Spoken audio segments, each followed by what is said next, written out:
welcome to Whispers on AM 1600 WKKX and UPRN, the UFO Paranormal Radio Network. My name is Nick Queen. We have Lola Miller over in the booth and Jordan Klein somewhere near the beach. Are you there, Jordan? I'm here. You cause any problem, I'll dump you as quick as your high school sweetheart. Ooh, that's fast. That was very fast. That was pretty quick. Yeah, yeah. You're at the beach. We've had to deal with hail, wind, lightning. It was crazy. You saw the video. I was outside, and it's like, I want to say like 80s right now. Nice. Can you hang up on him now? I mean, yeah, that's just sad. It's like 50 here. Let me see. What is the temperature? It says 74. It feels like it's 50 though. It's just looking out the window now, it's kind of dreary. I don't know. Now, how big were the hail balls? They were pretty big at my house.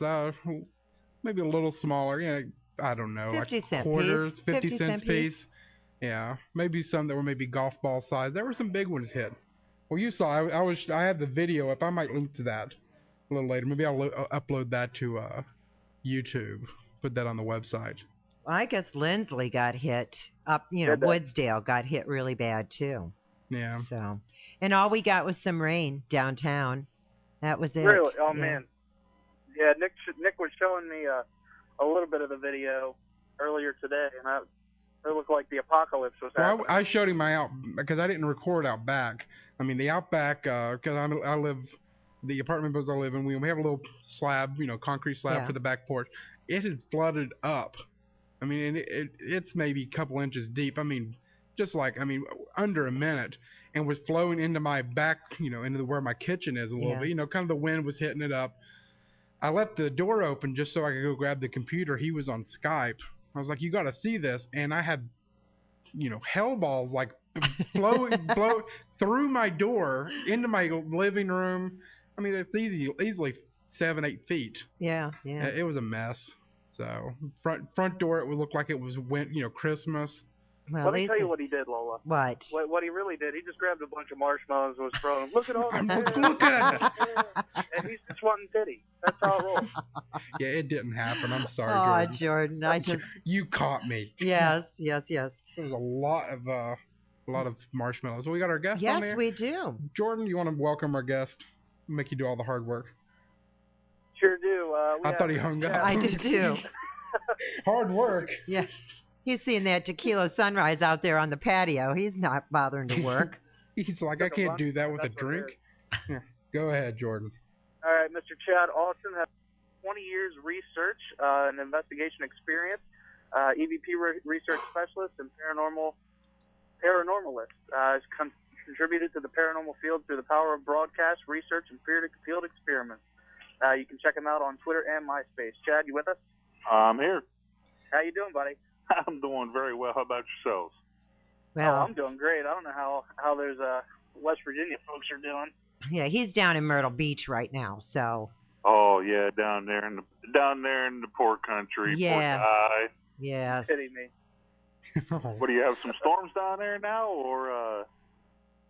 Where's that, in Myrtle Beach? Yeah. He said it's like 80 and sunny.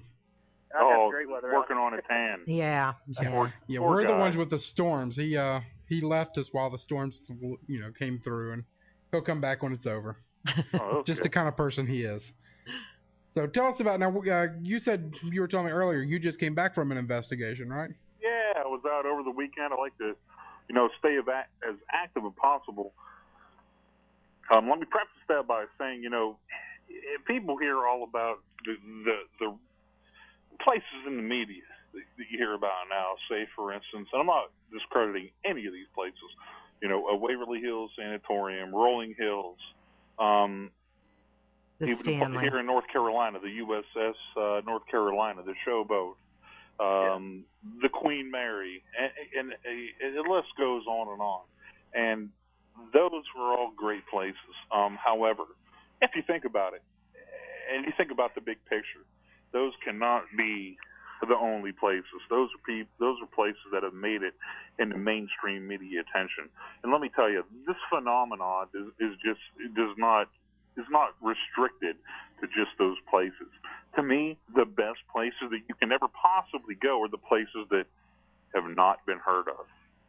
Those are the places that give you, the most mystery. They're harder work because that information is not readily available. Excuse me while I turn off the washer here. While you do that, I was rude. I wanted to yell at Jordan mainly because that's what I always do. I forgot to introduce. We also have Mr. Garrick Sturm in the studio with us. Listener here. How you doing? I want to pounce so quickly on Jordan because he irritates me so much. I forget things. See what I deal with, Chad, on a weekly basis. Good, great. You know what? I don't know how you do it. Thank you. She doesn't know either. I don't. We're horrible. All right, I'm sorry. Chad, I got a question for you. What do you think it is that makes these places hit the main? Why is it that only certain places are getting it and certain aren't? Yeah, that to me that's pretty easy. I've been in broadcasting, television, and radio for over 20 years. That is an animal into itself, another can of worms we're not going to get into. However, what happens is these places that do get heard of get sensationalized. I'm not saying that these places aren't extremely active and don't have a lot to offer. In a way, it's tragic. Let me give an example. Waverly Hills Sanatorium.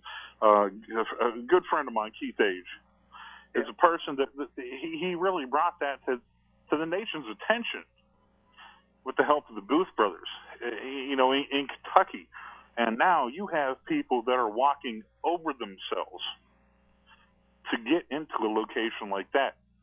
Now, that along with, Eastern State Penitentiary, another place that I visited. Okay, what happens, as far as I'm concerned, is when you have this media attention, that's great. And I really hope that these historical sites do very, very well. And when I say, mind you, historical sites, because the history is so much more relevant than the haunted history, if you will. Yeah. And what you have, like with the case of like a Waverly Hills, the Queen Mary and things like that, they literally get to the point where you have so many people booking so many people in those places that what happens is it gets so oversaturated. They become oversaturated ad nauseum. Now, let me back up and say, and this is really what it boils down to as far as I'm concerned. Put yourself in the place of the spirit. Now, when I pass along, and if I am able to be able to be in the spirit realm and looking, and I have my choices of places that I want to be, okay?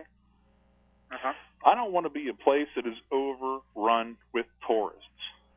How many ghost stories do you hear of, like Cancun, Mexico, and like just say spring break hot spots?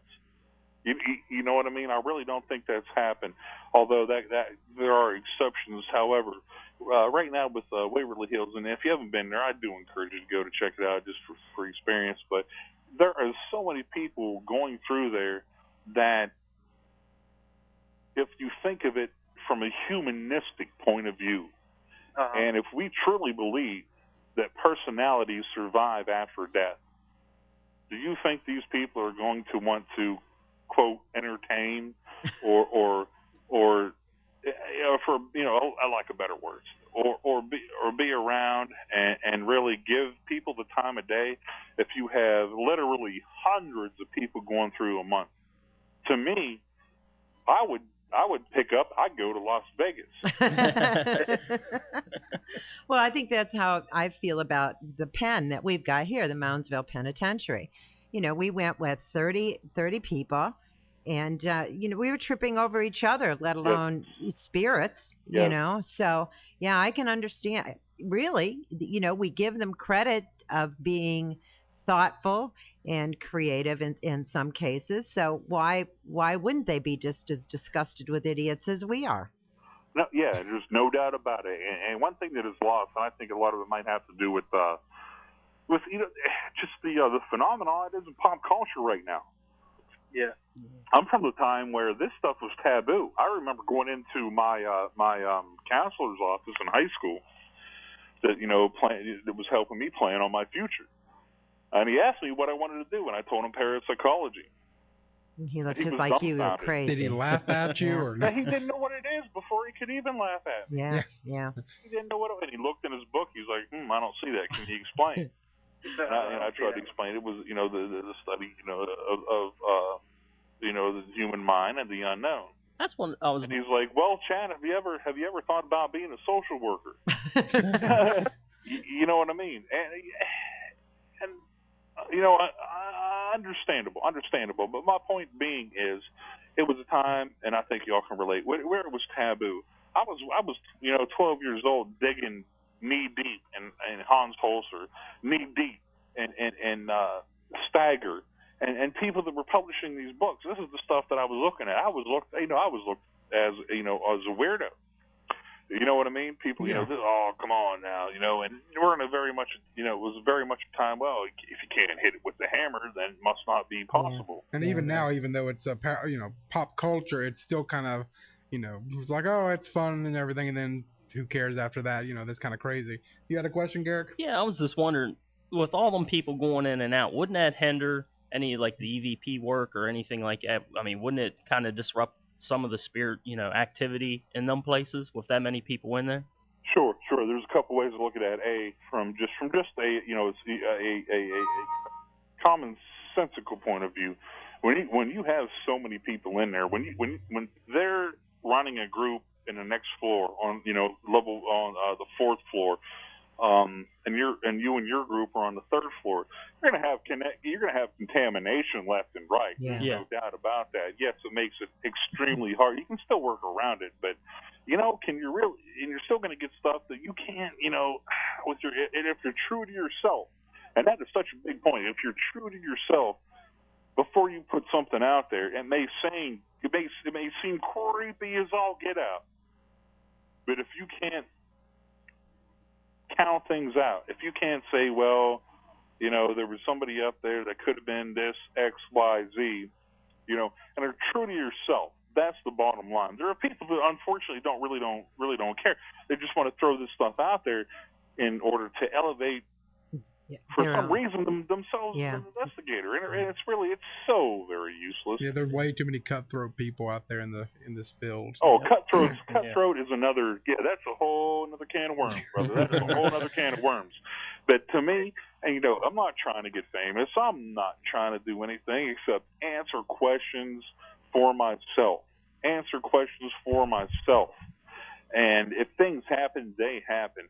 I'm not worried about, I love, the reason I like doing radio interviews is to speak with like-minded people. And that is great stuff. That is gravy to me. People that are in it for the right reasons. And, don't get me wrong, the television and everything like that, it serves a purpose. It does. It's entertainment. Take it as such. I don't have bad things to say. Really about it, but unfortunately there's a lot of people that take that as word. Mm-hmm. That's the way it is, and they take that and unfortunately they use it in the field, and that is not helpful whatsoever. I can't wait for this wave of popularity to subside, because you know what? That is going to separate the people that are truly interested from the people that are fair weather and on the bandwagon for now, because you know what? If there's not a TV show, just trying to earn a buck or something. Yep. Earn a buck and everything like that. I mean, there's so many wrong reasons why people are in this, and inflating their egos or think this is a means to get famous or means to make money. Oh boy, you're on the wrong track. That's the one you're going down. We can back that up as well. I think Jordan had a question. Yeah, I got kind of a two-parter, and it goes back to what we were saying beforehand about like the tourist destinations. Yeah. Don't ghosts have to use like the energy? Can't they, like a more populated area? Can't they suck up more energy to manifest what they need? Yes. And what about places like New Orleans?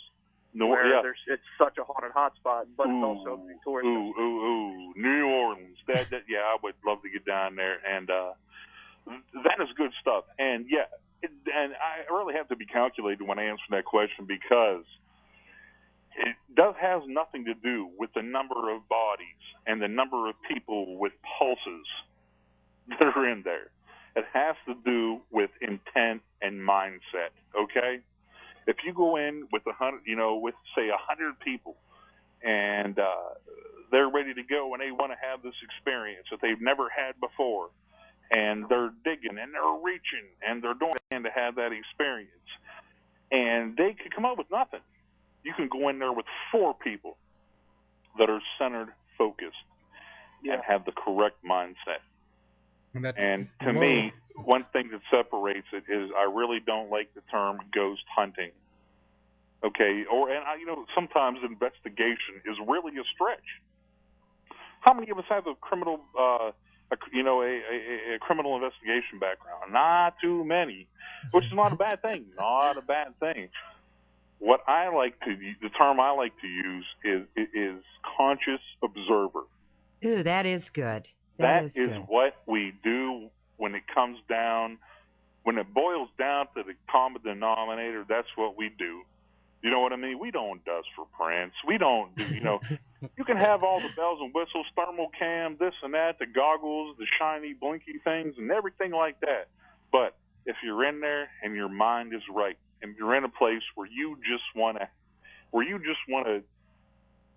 connect with something. Connect, yes. And you know what? And it has a lot to do with to use a fishing analogy. You're going to reel in. You're going to come home with an empty stringer many times. Okay. Yeah. And that is the fact. That is a fact. That is just a plain out fact. But if you go in there with the mindset that you're calm, cool, and collected, and you just want to have a conversation, you're not there to answer pressing questions and things like that gets me irritated. I was out this past weekend. How did you die? Yeah. Did it hurt? And things like that. I literally had to get up and walk away. I had to get up and walk away. I did, because I just cannot, when I try to explain this in advance, and not that I think that my way is the best way, but you know what? I've been doing this long enough and I know what works. And to me, just listen to your heart. Turn off the boob tube. Turn off the television. Pick up a book. Listen to what your heart would say. Yeah. Book? You know what I'm saying? I mean, yeah, what are you talking about do. when you say book? I'm sorry. Never mind, Nick. That it died. Yes, it did. It died a slow, angry death. Very, very painful. Yes. Not like all books are good, but you know what? There's a lot of great stuff. Pick up some Rosemary Ellen Guiley. You know what I'm saying? Pick up some books that are worth their salt. Yeah. Yep. Now you mentioned you used to read Hans Holzer, Brad Steiger. Was that correct? Mm-hmm. Anybody else? I mean, you said Rosemary Guiley. Anybody else that you would recommend? What are you reading right now? What am I reading right now? Sure. Right now, I'm reading for the probably third time. Wow. Recently, I've been really stuck on EVP and ITC because that is my concentration. That I think is going to be the next thing where we really break some ground. I don't think it's going to be photography. I really don't. Alexander McCrae has a book. He's a Scottish person, gentleman, and he has a book called EVP and New Dimensions. And Alexander McCrae comes from a science background, and he has some technology that he uses where he's come up with some really outstanding results. And when I say that, I'm not just talking about reading his book several times over. I have a very close association in Scotland with a gentleman by the name of Mark Turner of Ghost Finder Scotland, and whom I visited. And I spent time in Scotland because let me tell you what, if I was a swinging bachelor, I would live in Scotland. I mean, I really would, because that place is just so entrenched in just some incredible history. Alexander McCrae is a Scot. My friend Mark Turner, for several years now, we've been discussing that and work of people from across the world. And quite honestly, Europeans have a very much more intense and serious, a very much more intense and serious study of ITC and EVP. Now, when you say ITC, can you explain that a little bit? Yeah, instrumental transcommunication. Okay. That EVP is essentially a form of that. Okay. Instrumental transcommunication, quite honestly, when you break it down, it means things. EVP is some electronic voice phenomenon. Generally, it's something that you record and it gets played. When you play it back, you discover something that was not there at the time of the recording when you recorded it. Sure. Okay. And instrumental transcommunication is things like when you get voices on an answering machine. Okay. Uh-huh. It also deals into the realm of the different techniques used with video cameras and televisions. Its users experiments with foil, crumbled up foil, and recording that with light sources. I mean, it's incredible how far it gets into it. I've never even heard of that. I haven't either. Yeah. Oh wow! I mean, it is a whole other genre. And now, would that also include like the obelisk device? Ovilus, Ovilus device from Digital Dowsing. That one, that's two-way communication. That is something that would be more ITC than EVP oriented. Although the definition of EVP is expanding, as we speak. It generally deals with recorded things. Ovilus, yes. Now, that is an ITC device. So, I'm sorry, I forgot. I lost my point. What was I? I'm sorry. What was I getting? You were talking about ITC, kind of giving a description of it. Okay, yeah, and to wrap it up, ITC comes from things like hearing voices from static noise. For instance, like auditory, disembodied voices, things like that. You can get some profound experiences from just listening to a waterfall, just for the fact that noise covers a wide spectrum of sound frequencies that can be utilized and manipulated, in theory, by the spirit world. Okay, some of them are hallucination oriented. You know what I mean? Yeah, it all depends, if you're smoking a left-handed or right-handed cigarette. You know what I mean? Yes, I do. But nonetheless, look. Let's be real about this. Let's go back to the Bible. Moses got you heard a voice from a burning bush. True. That was God. Now, I know for a fact, for example, Alexander McCrae did a burning bush experiment. When you light something on fire, you're going to get an array of frequencies. Those array of frequencies can be, in theory, manipulated from the spirit world. That's why when we go in, you hear people working with white noise. Yeah. Working with white noise to charge an atmosphere, working with white noise while they're recording. And essentially it's about presenting all of those possibilities and all of those noises and all of those frequencies to be available for use by the spirit world that can, in theory, can manipulate them into communicating. Wow, you've opened up another whole can of worms. Yeah. I mean, I don't think any of us had heard of the other, ITC. Is that what you called it? Yeah. I've never heard of that. So now we have another avenue to start kind of learning about. But I hadn't thought of it that way. But you brought up some cigarettes. Do you think that at times, perhaps, they used to use LSD for psychiatric purposes. I mean, that's why it was developed. You go with the Indians using... peyote. Peyote, yep. That is opening you up to another whole realm or dimension that, would make it perhaps easier for spirits to communicate with you. I would not say open. I would not say open up another dimension. What I would say is, and this is just from what I've heard, nothing that I've experienced, of course. Okay. Yeah. But nonetheless, yes.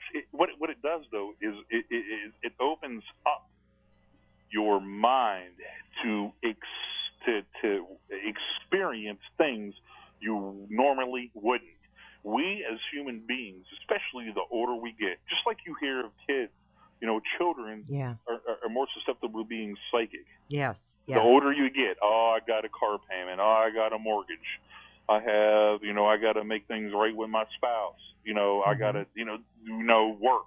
Am I going to get fired? All these different things that every human being deals with. That is a load of bricks that we all have to bear as adults, okay?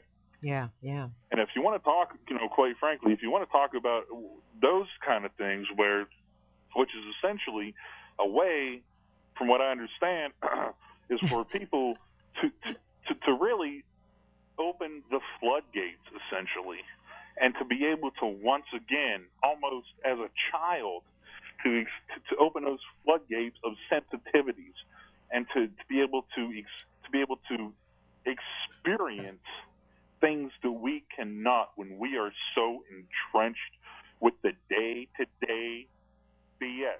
And the taboos that society has put on things. Yeah. You grow up and you think, well, I'm not supposed to be able to do this. I'm not supposed to believe in this kind of stuff. Because and it's so interesting because today this is it's more open. You know what I mean? People are more open to listening to it due to the social phenomenon that's going on. But however, it's not even what other people think. It's just what happens to yourself as a person. Yeah. You don't have to worry about the intangibles. Right. The things that you cannot hit with the hammer, the things that you don't get in the mail, and things of that nature. You're so entrenched to worry about the day-to-day, week-to-week. How am I going to get this done? Yep. How am I going to pay next month's gas bill? Yeah, exactly. And you really can't think, and your mind gets closed to so much, And I'm a victim of that too. And it takes a lot of training, meditation, thought to get out of that. And that is a very important part before anybody goes out to do that. As I've said before, conscious observation. We're not hunting. We're not investigating. We just want to be witnesses. Yeah. Now, just real quick, if anybody has a question out in the audience, local numbers 304-214-1600 out of the area. Toll free 866-514-1600. Jordan, you have a question? Yeah, actually, what is your because you've been doing this for a long time, this ain't your first rodeo when it comes to the things of paranormal. When you go to do your EVP, we were told when we first started that it's not really important what you ask. It's just, the energy of your presence is what's going to bring your voices. What kind of stuff do you ask, and how do you go about it? That's to me? Yeah. No, very good question. And again, that is very important. I honestly and truly believe as a person, you really have to center yourself spiritually and center your mind. Okay? Mm-hmm. And what I like to do is just think of a blank chalkboard, okay? Blank chalkboard, okay? And think about the task in hand. And the things that I like to ask, and I don't like to stir it up. You see on television over and over the provoking. I think that's ridiculous. It's just disgusting, quite frankly. And I was watching the show over the weekend, and the first and the last time I'm going to watch it. First and the last time I'm going to watch it.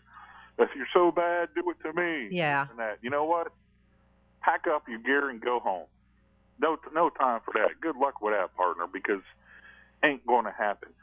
Just once, I'd like to see though a spirit come and really knock their ass into a wall. I was so ready to see him get knocked down the flight of stairs. That is no joke. I know. Think about this. If you're gone, and if you're on the other side, and you're somewhere where you can have a chance to speak with the living, are you gonna respond to things like, come on, bring it on, confrontation-oriented stuff? No, I'm going to want to talk to cool people. Yep. Not the meatballs that are out there spitting that garbage. Okay? I agree with you. What I try to do is just be very simple. And a theory that I use and employ and that I try to tell people to use is the KISS method. Keep it simple, stupid. Yep. Keep it simple. And that is going to provoke the most response. Of course, what is your name? What color are your eyes? How old are you? What year is it? And things like that. I use several different methods to try to gain captures, but you know what? None of them are offensive, and none of them are really provoking, because that is not going to get you anywhere. And if it gets you somewhere, it's going to do it on a very limited basis. It boils down to this: how would you got to treat the other side, the spirits, as you want to be treated? Because if you're in this, you obviously believe that there's a spirit realm, and there are disembodied personalities. Okay, just like people that are around every day. People respond a lot better to let's see, what's the phrase, to sugar honey, than to vinegar. Yeah, exactly. Sugar than to vinegar. Be nice. Just be nice. No, Be nice, and you're going to get, and that is the best way to go about it, in my opinion. This could segue really easily into your EVPs, because I listened to them before we came on the air. We'll do that. I have one question from NY Lily on the chat room. She says, the voices that come through, how can you tell if these are from ghosts, or could they be from an alternate dimension with physical beings? Wow. That's a good question. Yeah, very good question. My theory is this. Okay, now when you dimensions, I mean, if you want to talk about quantum physics, or what? Because that's a whole another hour to show that we don't have. In short, let me say this: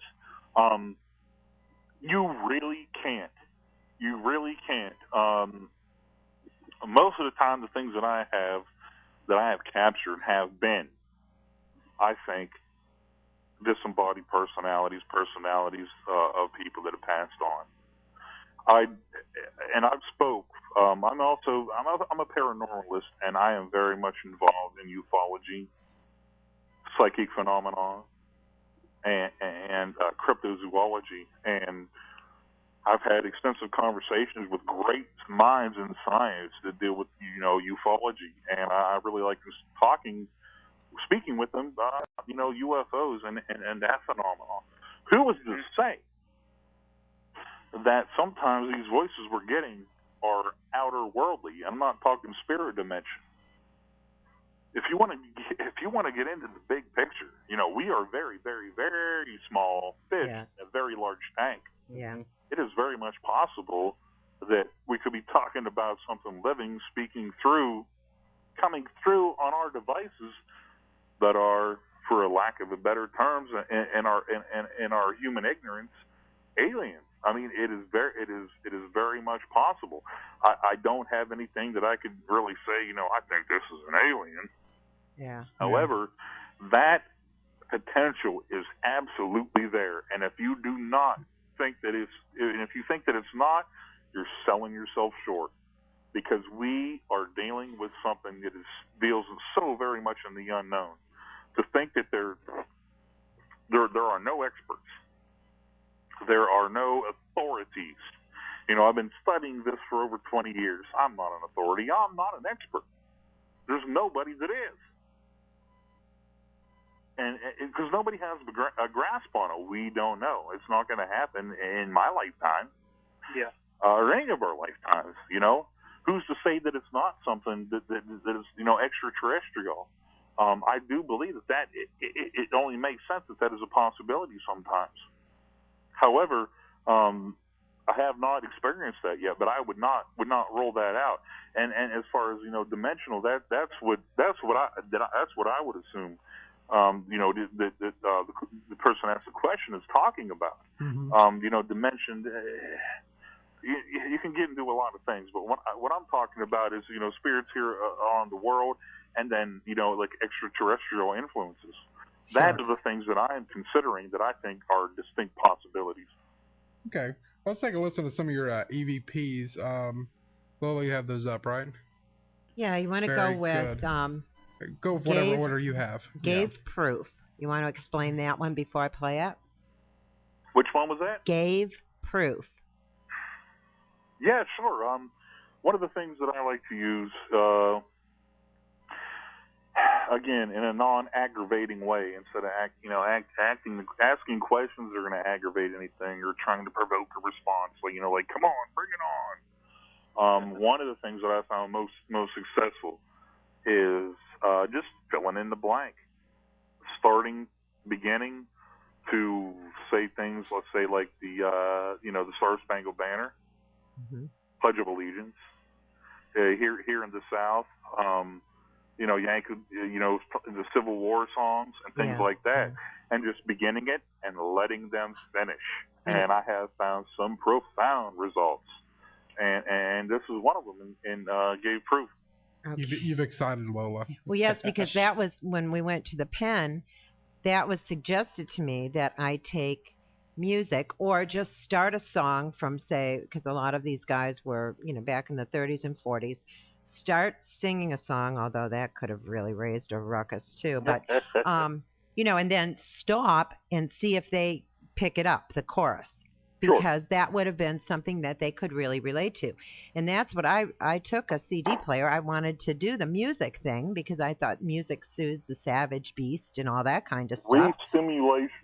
Yeah, but there were just too many people with us. We were, like I said, tripping over each other, and you were getting noises from the other parts of the cell blocks. You're talking about the obelisk.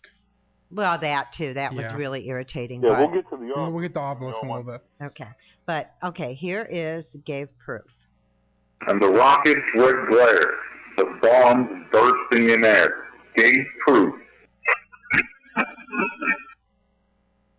Yeah, you can even kind of hear a little bit of the cadence going there. Yeah. Yeah. Yep. Is that a Class A? No, it's not.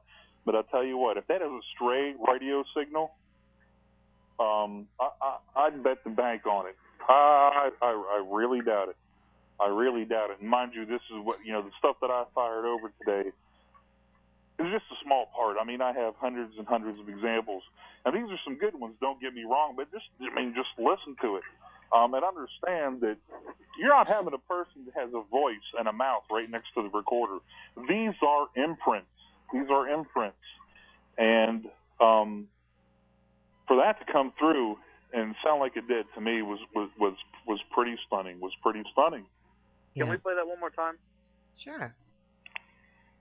Okay, here we go. And the rockets would glare, the bombs bursting in air, gave proof. I mean, the thing that gets me is that it's the cadence of it. Can't really make out the words, but you can kind of tell. You can definitely hear the music still going. To me, what it sounds like is gave proof through the night. Yeah. Not word for word, but that what you're hearing are not acoustic phenomena. That is nothing to do with acoustics. Okay. It has something to do with an energy imprint. And that energy imprint is pretty darn good. Okay, let's go ahead and we'll move on to the next one here. KLP bullpen. Mm-hmm. Can you give us a little bit of a background on that? Okay, this was taken. This is from the USS North Carolina. I'm in North Carolina, and one of my favorite places to visit is the battleship North Carolina.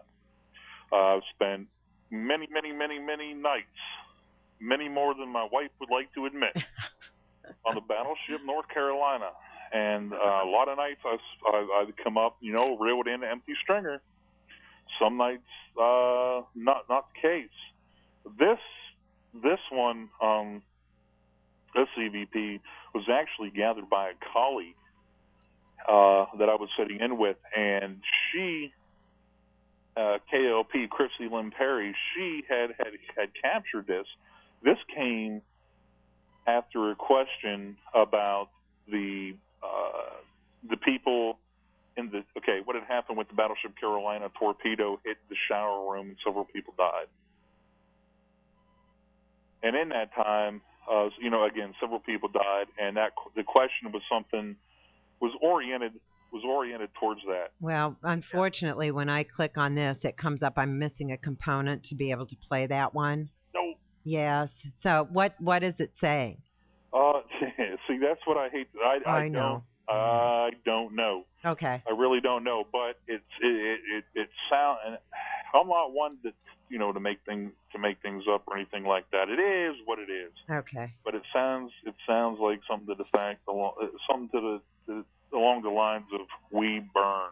Oh, and it is extremely creepy. If you can get that one up at some time during the very short time we have left, I would highly recommend playing. Well, it's asking me to download something. I'm missing a component for the Should player be or something. Is it just a WAV file? Yeah, that's what it's saved as. I'll keep playing with it and see if I can't. Yeah, it is a WAV file. Okay, no problem. Let's move along. Okay, this is Marx Brothers. Are you there? Yep. Yeah, Marx Brothers, can you... Oh, Marx Brothers, yeah. I like it lighthearted. I don't, I stay away from the morbid questions because, I just don't find you get very far with it. And it just, to me, is logic. It just, to me, is logical that if you want to communicate, I put myself in the case of the spirits. You're going to get a lot farther if you offer me a Snickers bar instead of vegetables. Which is something that Jordan, the other host that's on the phone with us, and I are, that's what we'll ask.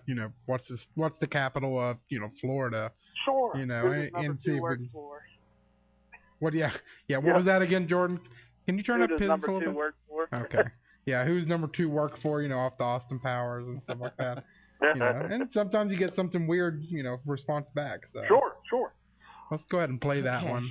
So. Yeah, and this one is just where I would ask, simply, we spent hours and hours in this location, and I was stretching, and I was trying to think of, things at the time, and I had asked, who was your favorite Marx brother? Can you name any of the Marx Brothers? I'm going to play it again. Yeah, play that one again. Yeah, and if you can bring it down a little bit because it's coming in a little bit hot. Okay. Can you name any of the Marx Brothers? Groucho. That's what I heard, Groucho. Yeah. I've sent that to over 100 people, and which I like to do. I don't, when I label my EVPs, I don't, and the file names, I don't give the answer to what I think it is. Okay, I label them with with the question, okay? And with that, it came back 99% saying Groucho. And I was not expecting a response out of that whatsoever. But you know what? It's funny what you put on the line and throw out in the water and the responses that you get. And that is one of my all-time favorites. Stray radio signal, come on now. Come on. That is not possible. That's what I would say, to the amazing Randy, and and people that like to people like to bury people that do what we do. Yeah. That is just the honest to goodness, the truth. Is it 100%? I really don't know, but come on now, we're dealing in a lot of gray areas. I'm not trying to make a name out of this stuff by any means, but listen to it, take it for what it is, and to me, it makes me wonder.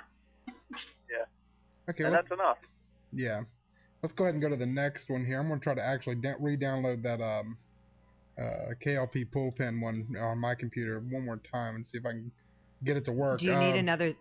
Yeah, do you have another? Yeah. Okay, cool. Okay, well, here is The Little Bitch. Okay. That's the name. You can tell I'm a frequent user of that word. I'm so offended. Are you? No, I'm just kidding. I'm so sorry. That's one that I did have labeled because I didn't want people to be surprised, when they heard it, because it is pretty much Class A, and it is what it is. Oh. So I'm excited to hear this one. Sorry, I was getting another jump drive for him. So, okay. Oh, sorry. Here we go. If you could bring that level on that down just a little bit. A little bit more? Okay. Yeah. Try this one. Did you hear it? Yeah, I heard that one. That one's pretty clear. Yep. That one, yeah, and if you get it evened out, bring it down to about half the volume it's at. Background on that, I was out with actually international effort. My good friend in Scotland, Mark Turner, had come over to the States, his first trip stateside, and we went up to Gettysburg. And there we go. Working with another friend of mine, Mark Nesbitt. And we've had him on the show, yeah. Mark, you know, you want to know Gettysburg as far as history or haunted history, he is the cat's pajamas. He knows what he's talking about, and nothing but respect for the guy, and I'm fortunate to be his friend, and we went to a farmhouse outside of Gettysburg that he knew to be active. Oh, is this the one with the blood on the floor? That narrows it down because there's a lot of blood on a lot of floors out there. Well, there was one story we heard about blood appearing on the floor and stuff in an old farmhouse. Yeah, okay, yes. Said it was an old farmhouse there. Yeah, that's the one. It needs to be unnamed because it doesn't want that kind of media attention. Sure. But someone there there was blood on the floor and it disappeared. Yeah. Kind of thing. Yeah.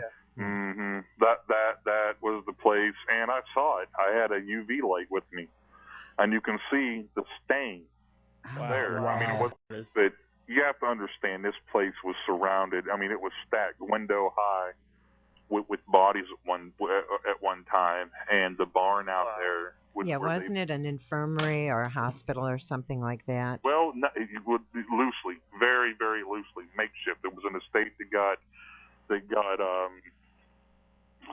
what's the best way to put it? Got taken by the Confederacy and used as a field hospital, and the house was where the people that had a chance were treated. In the barn. When you have certain wounds, you know, you get shot gut shot in the head, you know, you're not going to make it. Yeah. At that point, people were poisoned. You know, we're talking about, you know, people using infected, you know, a rag that was infected with tainted, you know, blood. Yeah. Infected blood. It was used again and again. And in the barn, there was people just, you know, weren't helpful, running, you know, they're unsavable, running around. In the house, didn't ask any question related to this, but let me tell you what, that voice was right on top of my recorder, and it was a whisper, and the whisper was so vindictive, and it was so hate-filled.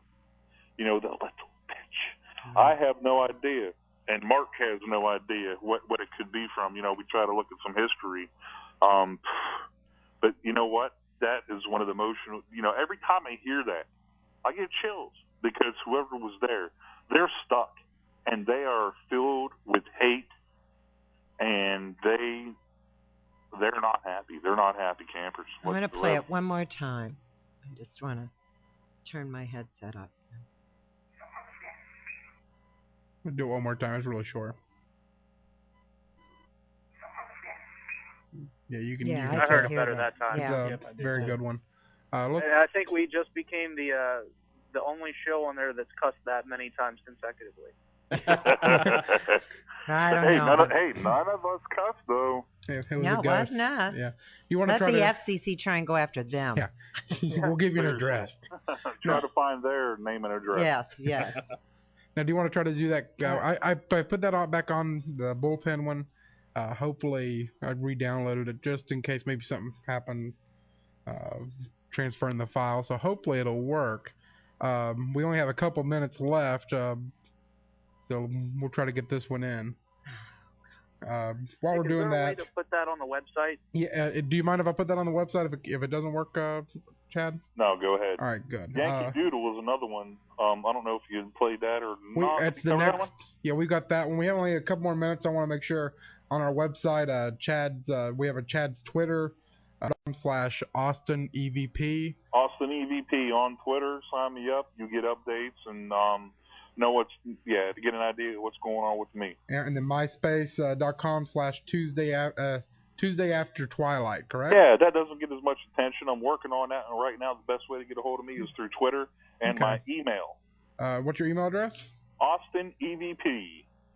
That's easy enough. Yes, AustinEVP@gmail.com. Okay. And if I could say that I do have some really big projects coming up.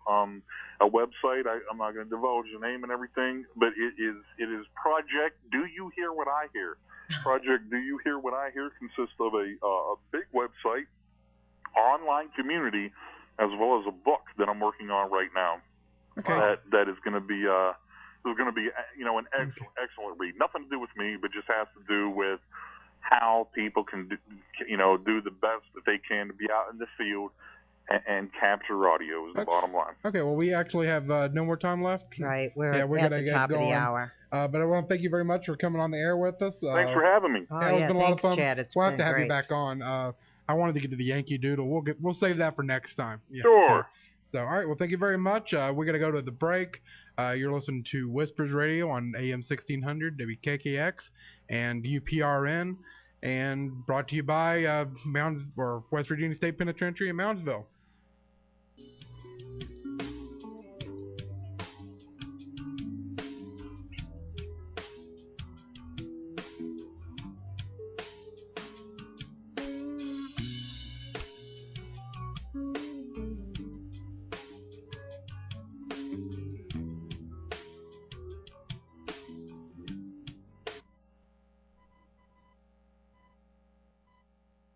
The former West Virginia Penitentiary housed some of the most violent criminals in history.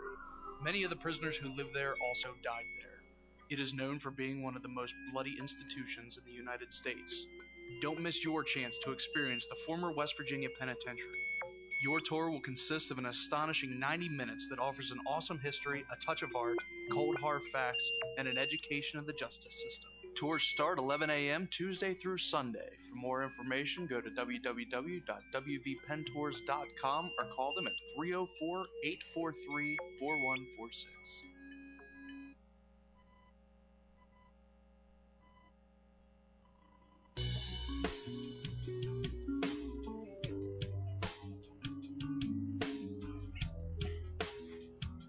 And welcome back to Whispers on AM 1600, WKKX, the Valley's Watchdog, and UPRN.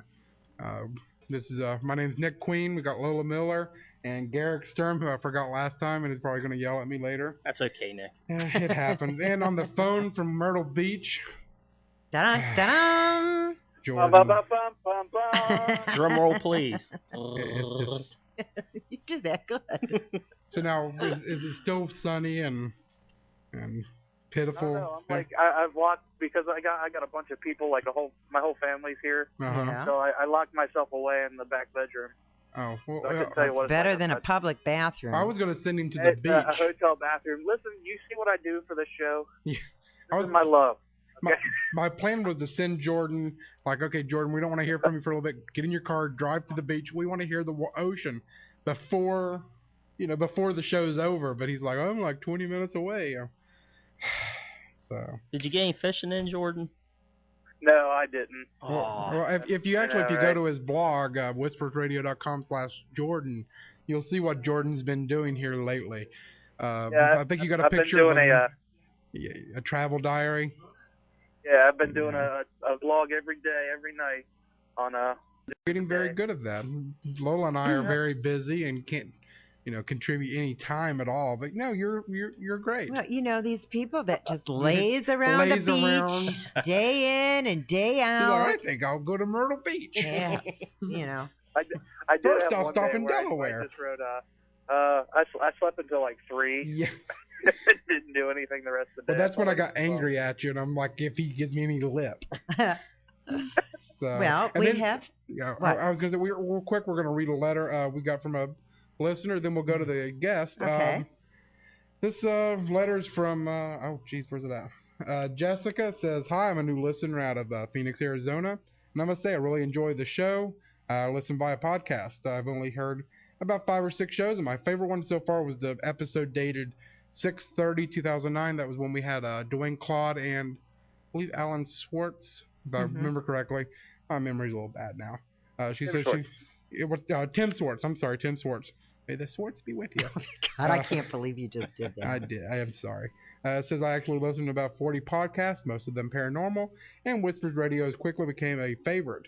Your personalities are great fun, and the guests are interesting, professional, and notable. I plan to listen for a long time, and Jessica out of Phoenix, Arizona, which is a nice segue. Our guest today is from Arizona. Jordan, you want to do the honors? The honors. Oh, why, thank you. Alan Stern is our guest tonight. He's researched ULOs, unidentified lunar objects, for several years and collected them into a book. ULOs, revealed in NASA photography, are anomalous shapes that appear artificial to the lunar landscape and resist identification to known geographical features. Alan, are you with us? I am. Hello. Well, this is an opportune guest to have on, being as yesterday was the 40th anniversary of the moon landing. So, and we sought him out. Yes, we did. To say. Very good, guys. Yes, you did. We had a long conversation on the phone. He actually has an ebook out right now. You can go to his website and grab that, and it's not a lot of money, but it's full of pictures and proof of everything that he's found and gotten. It's definitely worth it. Actually, you're asking for donations. You're not even asking like an actual price. Is that correct? That's correct. You just donate anything you want, and then you'll have access to the download. Which is amazing, and the book itself is amazing. I've been looking through it and going, what the heck is that? And, now, there's also a print version in softbound as well as hard, and those are a lot more pricey, and those are controlled. Of course, yeah. The printing costs, but the ebook is probably the best bet because you can zoom in. It's not super high resolution, but it's rather high resolution, and so when you see a small picture inset or something, you can actually zoom in on your computer and check them out. A little more interactive. Now, sure. I've on our website I posted up the link. You actually were nice enough. You made a page with pictures that we're going to talk through today. You can go to whispersradio.com and click on it. It says at the bottom. Let me refresh that. I can't remember what I wrote. Follow along. Lunomaly. Whispers Radio. Just real quick, throw it up there, and or if you go to lunomaly.com, that's LUNOMALY.com. Is that correct? That's correct. And click on radio shows on the left, and you'll see Whispers Radio there. And that way you can kind of follow along as we talk through these pictures. Now, can you give us a little bit of a background? How the heck did you get into this? Well, I'm an amateur photographer. I'm a graphic designer and a web designer, and I got the bright idea one day to make a book using my 8-inch Celestron.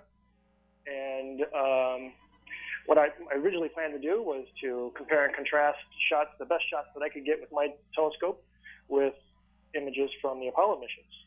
That's pretty much when I got my real education on how many photographs there really were taken of the moon. And there were a lot, about 40,000 Hasselblad medium format pictures alone. That's not including the thousands of pictures from the lunar reconnaissance, or from the other orbiter cameras that were there prior to the missions. Uh-huh. And so as I started getting access to these things, I realized, I had a from Michael Light called Full Moon, which is a beautiful, beautiful book of great photographs of the moon missions. And in there, I still kept seeing I saw some new stuff, but I saw a lot of the same old pictures that we'd always seen. And when I got access to these archives, I started looking around, I found out there were a lot of pictures that were overlooked, and I thought, why not make this into a book of all the unseen or never before seen pictures, the rarely ever seen pictures, maybe even damaged and messed up photographs that still had neat content in them as far as composition or what we could see in them, but just bring that to light. And that's when I started examining these high resolution photographs and adjusting them for their contrast so that they would print correctly, and I started to see pretty weird things. And that's pretty much the lead-in. Okay. Now, going to the website, kind of going through so people can follow along. It says here, some early finds, mapping camera, and lunar surface. Yep. Now, can you kind of describe here what we're looking at? Yeah, these first three pictures here, that top left one is some of the stuff that I started to find in the beginning that made me scratch my head. Mm-hmm. These perfect pentagon-looking kind of shapes. And I say perfect loosely, but perfect compared to the rest of the lunar terrain. That looks very perfect as far as a geometric shape. The terrain is typically just looks like a World War II bombing run. It never stopped for billions of years. Matter of fact, I think that's about true. So when I saw these hard-edged lines up there, and this is hardly even touched by me as far as contrast enhancement, and that dome-like shape right in the middle, that geometry stood out to me like, wow, what am I seeing here? And then I tucked that away, and there were many others. To the right there, again, there's no shadow being cast from whatever that vertical line is on the picture, but when we stop looking at that as 2D, these are mapping camera shots. They're looking straight down. That white line is like stretching over that hole. Yeah, I see that. Yeah, that's an interesting, kind of like a bridge or something. Yeah, bridge as in the concept, sure. Not necessarily bridge as in somebody driving, their Skylark over the top of it or anything. But yeah, no. And then the picture below there was taken from the chest. This was one of the pictures I had found. That's a small clip of one of the pictures that was taken from the chest height of one of the astronauts, and that's just out there in the lunar rubble amongst a crater. And to me, it looks like one of those 1950s bombshells, or that big bombshell that was from the 1920s moon movie where it's stuck in the eyeball. Mm-hmm. Yeah, I mean, it just looks like a big back end proof. of a bullet. Yeah, that actually happened. All or right. a keg. Yeah. So and if you look up there, there's kind of a regulated appearance of toothing or like a gear-like top to it. So I found that to be very interesting. Not highly unlikely, and this is where I started to dig into lunar geology to really kind of figure out what the hell I was looking at. Now we were talking before the show, and you mentioned that you use the definition of structure, which would be nice probably to go into right now before we start going into other things. When you're looking for these, you're using the Webster Dictionary definition of structure as being what exactly is your idea of that? Well, roughly. Right there, if anybody would like to navigate to my homepage, on there I have what I consider a ULO. And that's, these are some of the definitions of structure. An arrangement of and relation between the parts or elements of something complex. A building or other object constructed from several parts. I can't say that I've, for certain found a building. The quality of being organized is a very important one. And for me, an apparent form follows function that sets it apart from the nearby elements of the terrain. So additionally, whatever they are, they have to kind of resist definition as lunar geology. And there's plenty of books on lunar geology. They're usually on a macro scale and not too much of a micro scale, and that's okay because most of these photographs are kind of macro scale, and some of the smallest stuff from the Apollo missions are from the Hasselblads taken from the command module in orbit. The smallest recognizable objects that we're talking about, or clearly recognizable objects that I found, are on the order of maybe a half a kilometer at the smallest. So wow. Shopping malls and about that size. Yeah. Just to give you an idea. So when I look at them, or when I find something that stands out from the terrain, sometimes it'll look like a bunch of rubble that's toppled down from the side of a hill. Okay, well that throws that out. Just because, I mean, even if it was something, you just have to throw it out because number one, I can't go up there and poke with my finger, and I have to move on. So there's an apparent birth of it up the hill. It was created from some other event. But when I find stuff like triangular wedge-like shapes laying inside of a crater that are casting a shadow, then I call, into question I start looking at it pretty closely through the definition of structure. How could this thing get in there and lay in there against the side wall of a crater without damaging it if it happened to have been ejected from someplace else? So in other words, if there was an impact somewhere else and a large chunk of this went flying someplace and it landed, and these are massive pieces, why wouldn't it cause any damage? Why is it just sitting there inside the edge of a crater? Okay. So that's when you start to think, okay, well, this is odd. You set that aside, right? And that's basically what I've collected. I've collected a catalog. I have a catalog of oddities on the surface of the moon that do not appear like they should be the remnants of a surface material that's made up of about 12 elements, 6 of which are trace. So you shouldn't have too many complex-looking shapes like we have here on Earth. We don't have the moon does not have the complex elemental structures on the surface like we do. You can't get Devil's Tower on the moon because there was never any water or wind erosion going by to carve it away. So when those things are around, you start to pay attention to them. Now, let's go ahead and move on with the pictures here. It says the usual suspects, and we're looking at 3 different things. The shard, the castle, and the reflection. Right. So what exactly are we looking at here? Okay, so when I started to realize I thought I was finding something odd, so I went looking again. I was no stranger to Art Bell from back in the day and stuff, and I remember hearing Richard Hoagland, and these were some of the things that these guys talked about, John Lear and Richard. And so I went looking, and that one on the left, the shard, I mean, that was unchallenged forever, and it could be anything. I mean, really, I have to stretch my imagination. Richard takes it to the nth degree and shows like that little blurry thing up there might be a reflection of a glass dome or something. And then the object to the right, another one. It's interesting and all, but it doesn't have any context. I can't tell what it is and why it is where it is. That's you mean the castle? Right. Okay, yeah. Is that floating in midair? Is that what the reflection is? No, that's actually on the surface someplace. Oh, okay. And again, it's compelling in its structural geometric design, but it's not casting a shadow. It's not. There doesn't seem to be anything leading up. There's nothing to put it in scale. It's very, very, very odd image. And then that one on the far right is the other one that everybody touts as some sort of evidence. In this case, evidence that there was some kind of cover-up. Sure. That in reality, somebody picked up something in the visor there that shouldn't have been. And so, Are the shadows right? Look at the shadows in that reflection. Yeah. They're not right.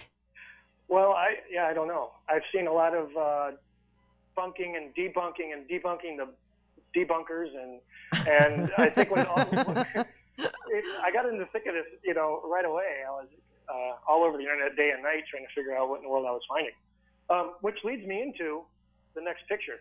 Yeah, the needle in the haystack. This is fascinating. I decided that if I was going to actually put together a book of these things, which I was just working with originally, the 2D overhead images, I had to find something unique, something that wasn't like the usual suspects, something that was what I considered unquestionable in my mind. And that's when I bumped into this. Now, to be fair, that is not the original that you're looking on the top left. That is my contrast enhanced version. You can see more of the original actually from an uncompressed TIFF image that I managed to get the next image down. Okay. Just to the right of the red box, you'll see those little sphere shapes sitting there. Okay. Yeah, but you still kind of see them. Yeah. Yeah, absolutely. Now, what I did on the top left is that was for, when I'm trying to identify the geometry of things, I get a lot of leeway because what I'm not doing is trying to suggest that is what it actually looks like. What I'm attempting to identify is regularity or uniformity in design or shape and form. So what I did is I blew it up massively. I gave it a little bit of a blur and shrank it back down, adjust the contrast levels a little bit, and that's how I got the one up there to the left with the colored outlines. So it's a very interesting picture. Yeah, basically it's highlighting its geometry, but again, it's been modified by me, so I'm not making any claims that that's what it would look like if we stood there in front of it. Actually, recently I've done some analysis, and that spheroid-looking shape to the left is approximately, as far as I can tell, about twice the height of the Sears Tower. Wow. Okay. Oh, and we've got beeps. No, we don't. It's all right. That's the people on the back side of the moon just telling me, go ahead, you can keep talking. Well, we've got their permission, so we will move on. Well, Garrick's got a question for you.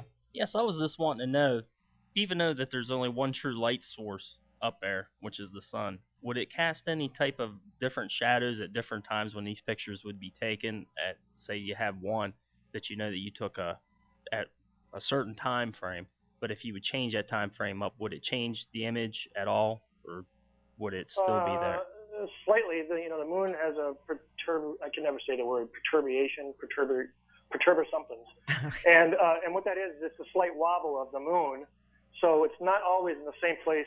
When you kick it back around 360 degrees back around the Earth to the same spot, and you took that same picture, it could be off a little bit. Yes, so it isn't exact every time.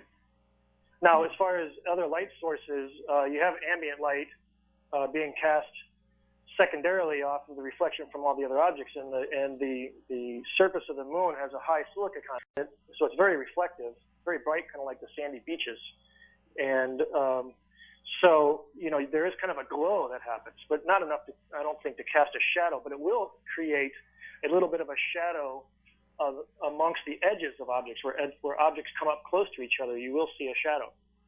So, or let's say just a darkening of or a lack of light there. Okay. Now, the one below that with the 1, 2, 3, 4, is that also tied into this?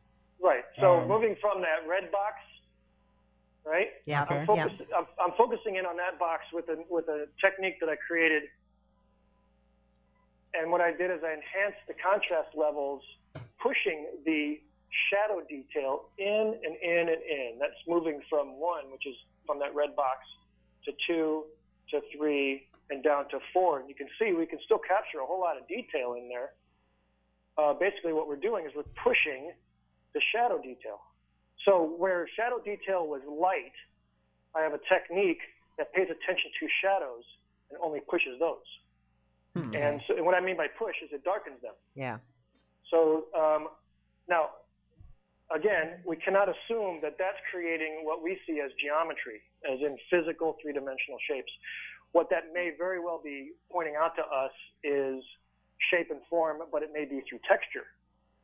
Take, for instance, a pipe in the distance that was banded with gray and dark gray and gray and dark gray and gray and dark gray. And when we take a picture from far away of that, process it through the film processing, scan it and get it, and we start pushing those gray values, what we might see then is a series of bright and or dark and light colored shapes, like a series of them, alternating, right? Yeah. What we may not ever see is the pipe, right? So that's what my eyes are looking for: regularity and consistency in its form. Okay, so again, so when we're looking at that, we may not be seeing these things that look like a ziggurat city here from Iraq. That might very well be just texture surfaces, which is still important, because how many times do you get this kind of in number 4 there, right about dead center? How often do you get on the moon a square with a donut-like shape in the center that's sticking up, with 2 lines leading down, crisscrossing another large area? Yeah. When you put it all together, it starts to look very suspicious. It looks like a bow, is what it looks like to me. Like somebody tied a bow. Yeah. Now everybody should remember. Oh, I'm sorry. Go ahead. Go ahead, Jordan. Oh, I said I see that. Oh, I was agreeing with you, Lola. Sorry.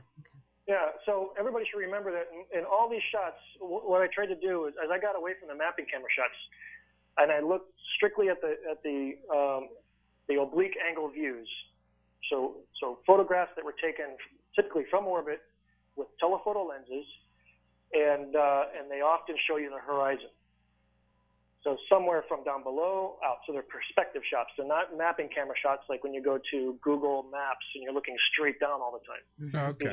These are always at an angle. So whenever you look at any of my images, at the bottom of the image is always closer to you than the top of the image. And that could be not very far away from that distance. That could be a short distance, or it could be a very large distance if we were looking up there along the horizon line.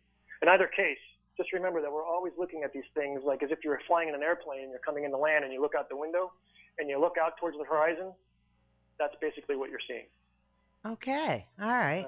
So when we move down to the next one, you'll see this one's a little bit easier. There's a little bit more of the local terrain involved, so you can see the context of it. That Y-looking shaped thing, I don't know what it is, but it looks like it's, I don't know, should I dare say it looks like a spacecraft backed into a hangar. You got to park somewhere. Yeah, and right next to it, a dome sitting there on another square slab, and a collection of other little odd geometry. The resolution kind of falls out at that point, but you can see what I see in the colored version down below, and that's the way the book is set up, as a matter of fact. Some of the major elements I color in, but not all of them, because quite often there's many in that same scene. Because again, we're talking about a little bit larger scale than we're used to. You and I and everybody out there is used to taking pictures. At the most, you're at a park and you take a picture. Sometimes, you take a picture of a landscape view of the mountains out in the distance. But usually, our eyes are used to seeing pictures of people standing inside rooms and or photographs of the street with cars. These are this is little bit larger scale than that, but the geometry still is there. Now, how big is this structure that we're looking at here? This one I have not back engineered to try to figure it out. On oblique angle photographs, it's extremely difficult because the terrain is the curvature of the moon is going away from you, and there's also a certain amount of billowing from the camera lens. So it's often hard to try to figure that out. So I just haven't gotten around to figuring out all these. But I would say, if I had to guess just from experience, I would say that would probably be on the order of, size of the Los Angeles airport, maybe. Gotcha. Okay. Wow. That's a pretty big place. It is big. Yeah. Now, let me chime in here for a second on this idea that why would there be such big structures? And I've ran this question by other people, and I've had debates with them, and really it boils down to this: just because let's assume that it's an alien intelligence that came by and did this, and maybe it was left for millions and millions of years. Just because you have the ability to go gallivanting around the solar system or the galaxy doesn't necessarily mean you have to build everything big. I'm sure that economics in design are just as important or realistic to them as it is to us. Just because you can make it big doesn't mean it's smart, because if you only needed a desk and you needed to move around to the other desk, you wouldn't necessarily build a stadium and put one desk on one side and one desk on the other just because you could make it big. So I got to start thinking about these things as possibly large-scale structures that held atmospheres. And, Buckminster Fuller talks about in his geodesic domes that as you double the size of these domes, you quadruple the airspace, and it's easier to maintain. Then, if a rogue meteorite smacks the wall and puts a hole in it, everybody doesn't get sucked out right away. You know what I mean? You've got time to go over there and plug it up. So I got to thinking about that. Just for a scale of things are puffy. I live in the desert in Tucson, and our old homes are quite often have very thick walls for insulation and structurally. And what if you're running around building in situ? What if you're building with the local materials? Then, like NASA plans to do when they go up there to start building again. When you start building with this pancake mix that the surface of the moon is made up of, you're caking it up. Maybe structurally you have to make everything big and puffy. Just maybe that's the way it looks after you build. Yeah. Anyways, when we move down to the next image, what I did is I bent that image. I tried to correct it as much as I could to an overhead view. So I found the horizon lines, and I found everything that I needed to find, and I reconstructed it, bent the picture so that we had kind of an over the top view, although it's actually from the perspective view.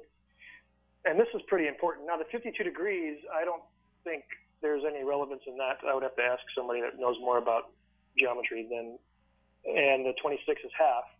But what's important to me is the golden ratio, which is only found in nature or in designs by man. So when we slice this up and look at the geometry and the spacing, the 1 to 0.618 golden ratio is kind of apparent enough for me to really question this area. Okay, and what does that?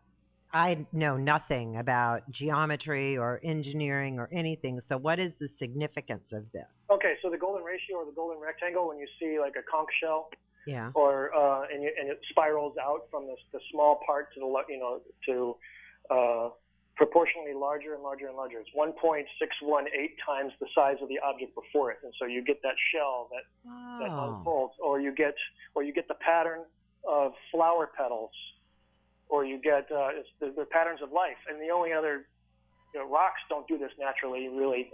Some rocks do have these. No, I don't think any rocks have the proportion.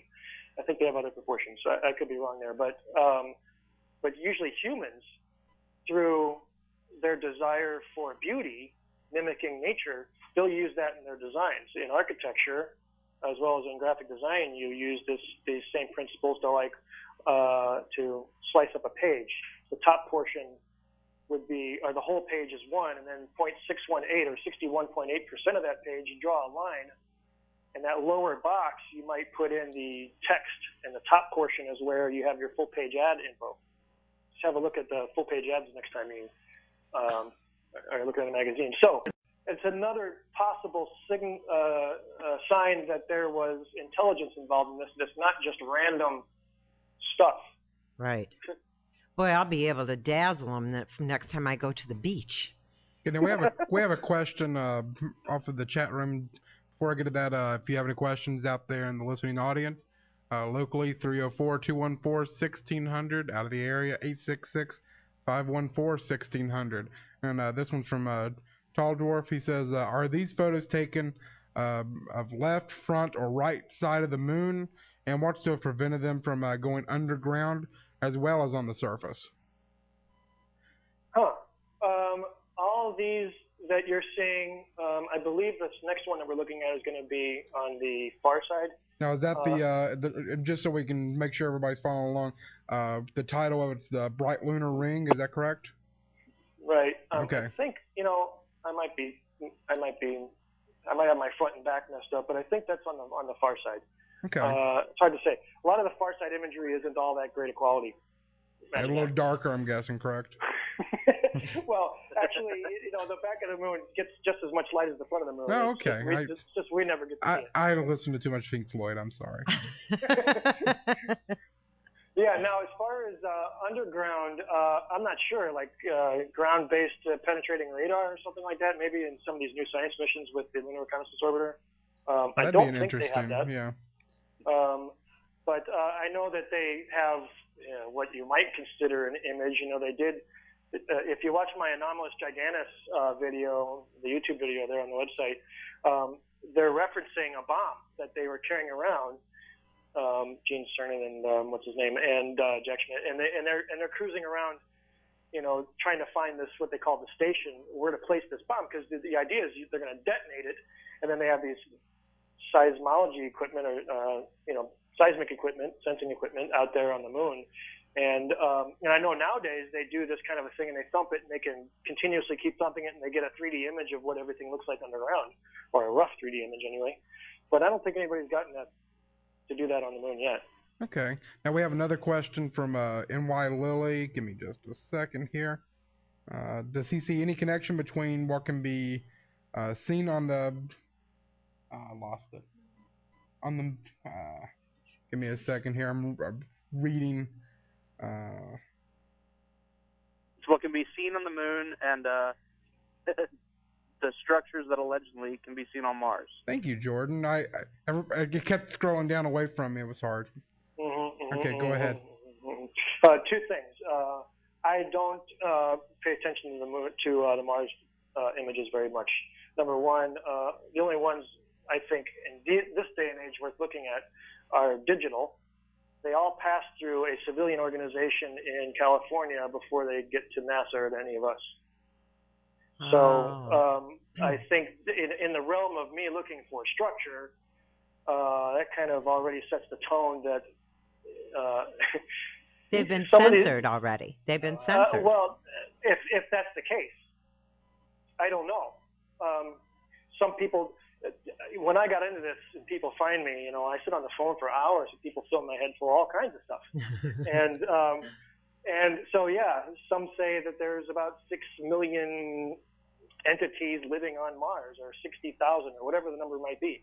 And is there evidence of them on the surface? I only saw one intriguing picture on the surface of Mars that and to bring it back to the question, I have not found anything similar to that on the moon, and that's these 3 vent-looking shapes that are equally spaced by like 150 feet. And I thought that was kind of odd. Yeah. But there's often an image that's cited as suggesting that there's a city down there, and unfortunately, I teach digital arts, and I think that my opinion is that what they're looking at is digital artifacts of a JPEG that has been wrapped onto a 3D surface model, and then had a virtual camera in the 3D world, pulled down and looking at it at an angle.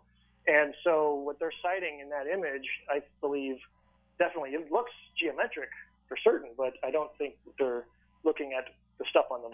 So are you saying that an artifact being something that's left over from the picture, but now what you're saying, it's wrapped around?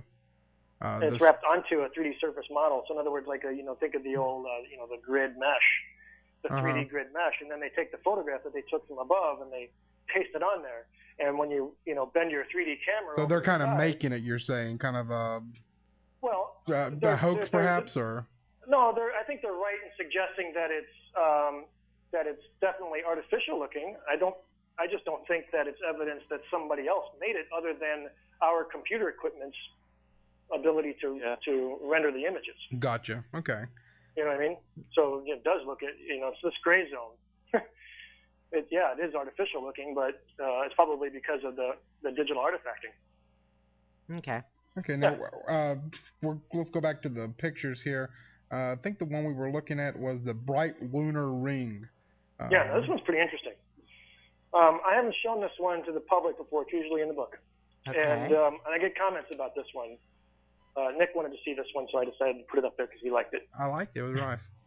And I find it very intriguing because not only is it a perspective shot like we see, but that bright ring, that top picture, is hardly adjusted by me at all. I barely touched that. That's pretty much native image.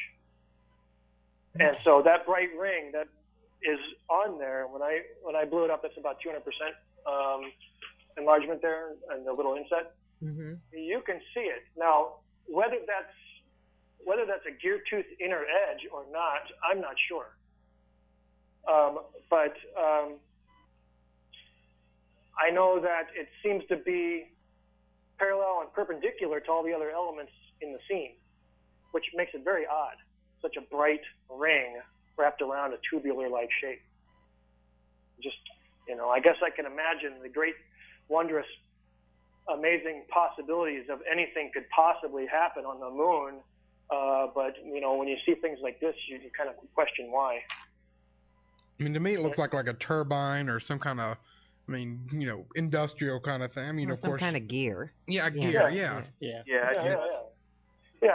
infrastructure, Nick, you said earlier. Yeah, infrastructure, yeah. I have a whole book on infrastructure from Brian Hayes, and basically he photo cataloged just about every type of infrastructure known that man uses. And it's a great visual resource to see how we build, how things look engineering-wise after we've decided what function they have to do, like whether it's a cooling tower or it's an antenna, And it's neat to see the whole collection of those. Okay, so another thing you might note there is the big squiggly-looking thing just below. See where the blue tubular-shaped thing is that I highlighted there? Yeah. Sure. Yeah. Just below that, you'll see a series of highlights that it's like another little series of tubular-like shapes with little arms coming out. And I say arms loosely, not to suggest that they're, Space 1999 arms from spaceships or anything.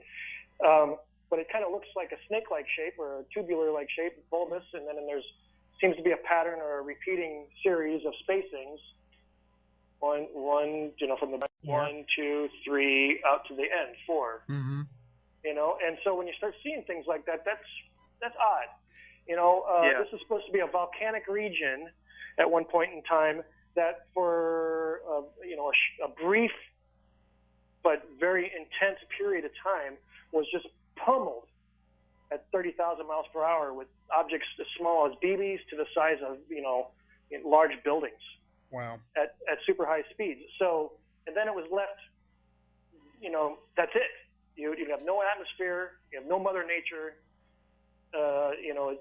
You've got an occasional meteorite hitting here and there over the next umpteen years, and it should just look like a dead zone that's been beat up like a leftover war zone. That's all it should look like. Well, I wouldn't think that there could be anything rounded like these are. I mean, it looks almost perfect. Yeah. Yeah. But that wouldn't be natural to there. Look at the volcanoes like in Hawaii. Everything is rough, hard, jagged edges. Mm-hmm. You're right about Mother Nature. There isn't anything to round it off. Yeah, I was just at the Arenal volcano in Costa Rica, and it had actually lit up. Strange enough, there was a UFO sighting that same day. Oh my God. Anyways, I was on the far side. I saw the eruption from the one side, and I just saw a candle tip. But on the other side, we stood around those volcanic rocks, and you watch them falling down. They're the size of a car, and they're constantly falling down because it's an active volcano. They're constantly just crashing down the side of this mountain. Yeah. And I looked around with the binoculars, and I got to tell you, I was looking with my moon eyes, and I couldn't find anything that looked even remotely like somebody had built it. Yeah. It looked irregular and natural. You can go up into northern Arizona and like Utah and all that, and you'll see some stuff that you look way far away, and you're like, wow, that looks like something humans would make, or Frank Lloyd Wright would design, or something like that. Sure, but that's because we have this super complex chemistry on our surface, and we have erosion and Mother Nature at play. Yep. But we just don't have that up there. We have solar radiation and solar radiation and some other stuff. Oh, so let's move on here. I see we're running very close to. Oh yeah, we are. Darn it. Never had any fun here. Here for my in the second volume that I'm slowly working on. I'm working on this as much as I get donations. Shameless plug. That's quite all right, dear. That's quite all right. This here, the second volume, I want to tie in scale a lot more. In the first volume, it's pretty much a compendium of my finds, and in this one, I want to focus a little bit more on scale. You can see right here on the edge of this crater, there's a collection of odd geometry, and I figured out the scale. I back engineered that, and you can see it based against Los Angeles Ocean Boulevard here in Los Angeles. It's a few kilometers wide. And you can see that we build things about that size right there in the water. Yeah. Sure. So that's interesting. Yeah, so that's about the scale there. And now, a lot of these are built on the edges of these craters. I've noticed that a lot from looking at the going through the book, which is just fascinating. If you make sure you go and grab a copy out there. A lot of them though are on the edges of the craters. A lot of this stuff is placed there, built there, whatever, what have you. Is there any reason why that might be? Well, outside of not using the word conspiracy, but the theorists that suggest the possibility of why, if it's intelligent behavior, is for mining.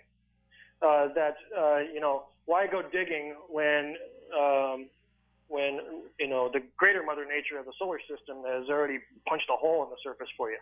Mm-hmm.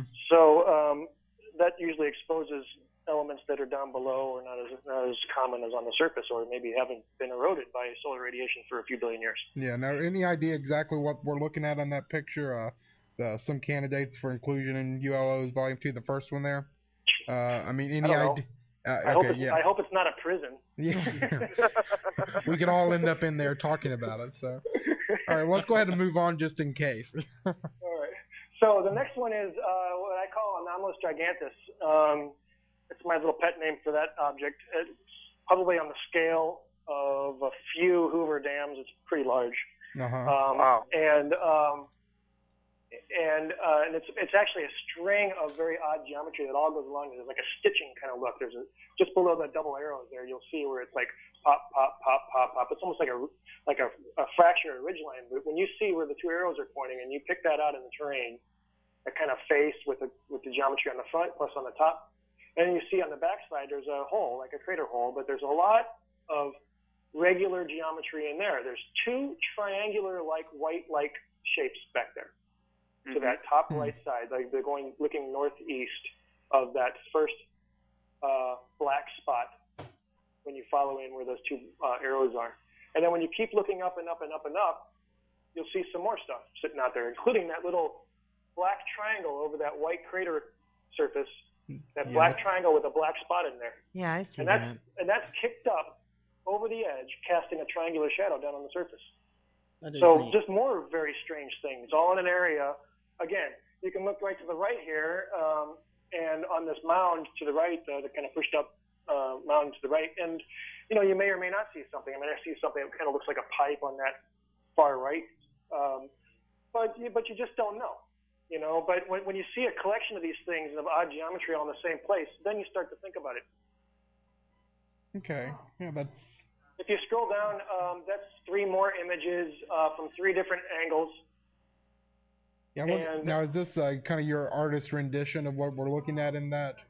Well, I was just kind of starting to identify geometry. Sure. And but more importantly, the next 3 insets are all from 3 different angles of the same area, so from 3 different photographs. Okay. We got a caller, Lola. Yeah, this is Tracy. Hi, you're on the air. Hello, Tracy. Hi. Hi, Tracy. I was calling with a question. I was wondering if you have a theory as to why the moon landings have stopped and why you have not tried to build a moon base. Well, when I review my book, I think I know why. It scared the hell out of us. Well, that's a good reason. That's why he thinks there might be a prison there, and that's where Buzz Aldrin would end up or something. Yeah, everybody's complaining about those prisons in the Middle East. No, honestly, I have no idea, and I really don't take sides on. My own personal theory is something looks suspicious there. I have an open door to be told that, or to be shown that this stuff is not that irregular and that it would be normal to find on the moon. Unfortunately, nobody's come out of the woodwork to tell me that. Publicly, I've been told that nobody wants to talk to me about it. Oh. So I guess there's a lot of room there for speculation, and let's just hope that they didn't. If in the case that they are hiding the presence of extraterrestrials, and that they tried to do this a long time ago, let's just hope that they're not a bunch of strange man-eating things or something. Because, and if they are, they stay there. Sometimes you just don't want to open up that bag. The cat is better off. Yeah. Yeah. So let's just hope that that's not the case. But I really have no idea. I really, really don't. I mean, I can entertain any number of fantastic. As a matter of fact, I made a list of about 100 theories that I came across or were told, and they're all, how do you know? You just don't know. All I want is I want to start comparing these lunar reconnaissance orbiter photos to the Apollo photos. That's what I'm going to do. Oh, very good. Well, thank you for your question, Tracy. Thank you. You have a good day. So when we scroll down a little bit further, there's a clip from Anomalous Gigantis past those 3. You can tell those are the normal pictures. That's untouched. So I didn't adjust any contrast. So you can see the objects are there. And then if you scroll down far enough and you see the clip from the YouTube video, on the YouTube video itself, I rotate through, I cycle through each one of those pictures, so it kind of gives us a little movie image. So you see it side by side from a different angle, so you can kind of get the gist of the 3D geometry of that object. Yeah, I'll have to try to put that up on our website a little later, so people can take a look at that. Now that's also on yours. You have that under videos, correct? Yeah. Yeah. Okay. Absolutely. Okay. That's my latest video. There's the last 3 videos, and some people always ask us about the music. I made the music for all the latest 3 videos, so we'll just get that out of the way. Very good. Well, we have time for one more picture now. This lunar reconnaissance orbiter. Yes. For some reason, it reminds me, and let me throw that out there before. Have you ever seen the boulders out in Death Valley that they'll roll across the sand? Yeah. Is that kind of what we're looking at here? Well, I found this one very interesting because there's that image of the repeating kind of zigzag pattern of the rolling rocks. Yeah. and from back in the day, from the 70s, found this stuff, and they had always pointed to it as signs of artificiality, or they said, how could these things possibly roll out of a depression and up over the hill and back down and create this trail. This one I got particularly intrigued about. This is one of the brand new shots. It's a low resolution picture. I can't get any higher yet. But as you see the blow ups down there at the bottom, it's very interesting that they cruised so far to create such a definite line all the way over there, right? Yeah. And then cast almost a pointy shadow. Yeah, yeah. Oh my point. God. I'm So just I'm like thinking, sitting here with my mouth open. This is just fascinating. And she is. To I me. can vouch for that. Quiet. Now, sorry. Now, if you scroll, if you Well, look how up, far have they rolled here? Do you have any idea of the scale? well, not on this image because I Not on this. resized it, but at 100%, I think that this particular image might be one of the ones that's at 1.4 meters per pixel. So we're looking at, like 5 foot per pixel. Wow. So 10 pixels might, 50 feet, 100 pixels, 500 feet. Wow.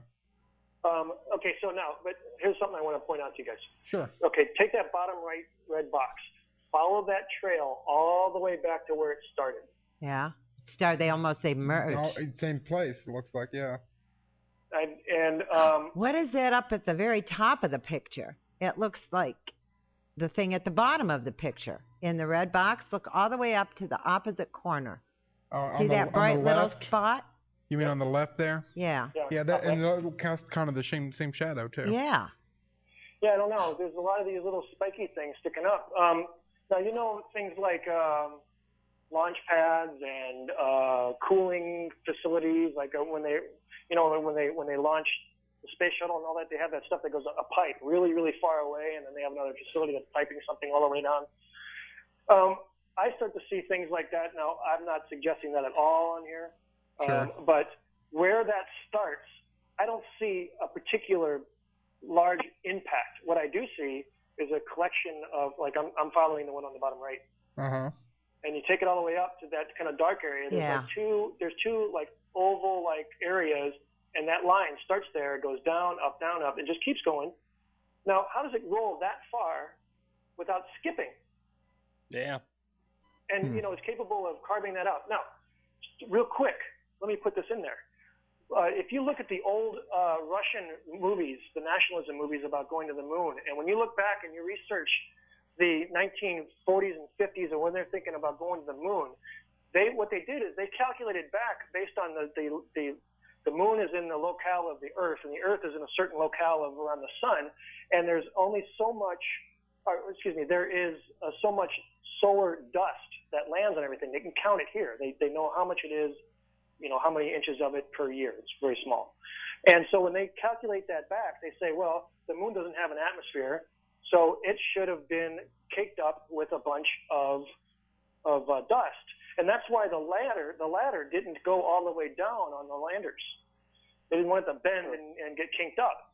And then when you look and you find out that Chrysler, was it Chrysler? I think it was Chrysler, was busy creating these prototypes for lunar modules that would move along. Yeah. They all dealt with like 8 feet of lunar dust. They had screws on them that would like turn and pull the craft forward because they thought they were going to be landing in so much dust. And then when they started sending the Ranger rockets up there, impacting the surface, they found out that there wasn't enough dust. So back to Tracy, there are plenty of theorists out there, theorists that suggest that the moon was brought here. And one of the theories that holds that up is that the moon's supposed to have a whole bunch of dust on it, and it doesn't. And there's no wind and no erosion, and there's nothing blowing it off. So where did it all go? And I hate to say this, but we're pretty much out of time. Yeah, especially we are. With Darn that. it. We're gonna have to bring you back because you dropped that was brought here, and then we're like, well, we gotta go.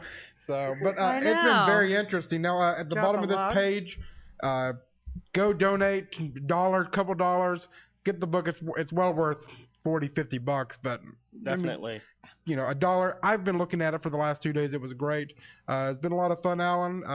thank you for coming in. We'll have to get you back. Oh, absolutely. Guys, I enjoyed myself. Thanks, we could do this all night long if you wanted. Oh yeah, we can go for We probably could. All right, well, thank you very much. Thanks. Bye. Have a good one. Bye. Bye-bye. Coming up next week, we have Lawrence Joseph. We're going to be talking about 2012, different theories of what's going to happen. Are we all going to die? That kind of stuff. And That's going to be fun. Yeah, it is going to be fun. Let's talk about our deaths. Yeah, tons of fun. Are we all going to die? You see how Jordan is? Dump him. Get rid of him now. No. And Christian Fedor calling in from Sydney, Australia. He's the director of ICAR down there. Going to be talking about abductions. Abduction. Wow. It's going to be a lot of fun. All right. So another Australian. It was fun the I last time. love listening to them talk. Lisa, you coming in? Yeah, she'll be here. All right. And I'd like to thank Garrick for coming in. And yes, Jordan, absolutely. we got to go. Thanks for guys having me here. So do your thing. Till next week, everybody. Don't be afraid. Only believe.